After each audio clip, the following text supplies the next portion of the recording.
Is-suċċess ta' ħidmet il-Gvern tinsab fil-fatt li rreġistra surplus storiku ta' kważi 9 miljun euro fl-istess waqt li żied in-nefqa rikorrenti foqsma importanti biex tittejjeb il-kwalità tal-ħajja taċ-ċittadini. F'konferenza tal-aħbarijiet il-Ministru Deputat Mexxej tal-Partit Laburista Chris Cardona innota li matul is-sena li għaddiet il-Gvern żied in-nefqa rikorrenti f'diversi oqsma.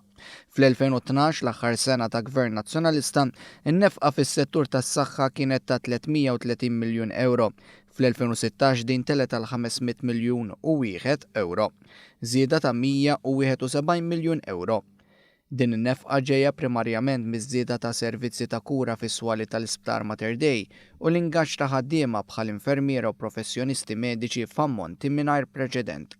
Intant fl-edukazzjoni fil-waqt li fl-2012 intefqu 205 miljun euro, is-sena l-oħra ntefqu 445 miljun euro, żieda ta' xejn inqas minn 240 miljun euro aktar investiti fit-tfal tagħna.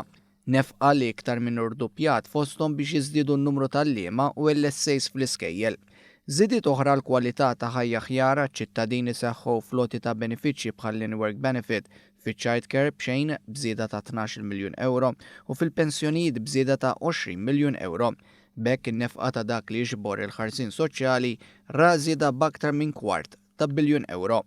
Min-naħa l-oħra l-kap tal-Oppożizzjoni Simon Busuttil baqa' jikkritika n-nefqa kapitali tal-Gvern li hija identika l dik taħt l-amministrazzjoni preċedenti, bid-differenza li qabel pajjiżna ħoloq deficit ta' kważi 280 miljun euro, issa għandna surplus ta' kważi 9 miljun euro.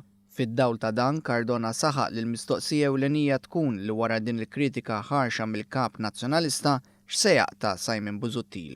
U allura iva din namlu sfida lil Simon Busuttil biex jgħidilna skontu peress li qed kritika dawn it-tip ta' żidiet fejn ser ikunu qegħdin jitnaqsu min-naħa ta' budgets tagħhom, forecast tagħhom jekk humiex fil-benefiċċji li tajna, jekk humiex fl-inizjattivi li tajna u kellha f'dawk il-persuni li llum qegħdin jaħdmu bħala teachers, bħala LSAs, bħala nurses fl-isptarijiet.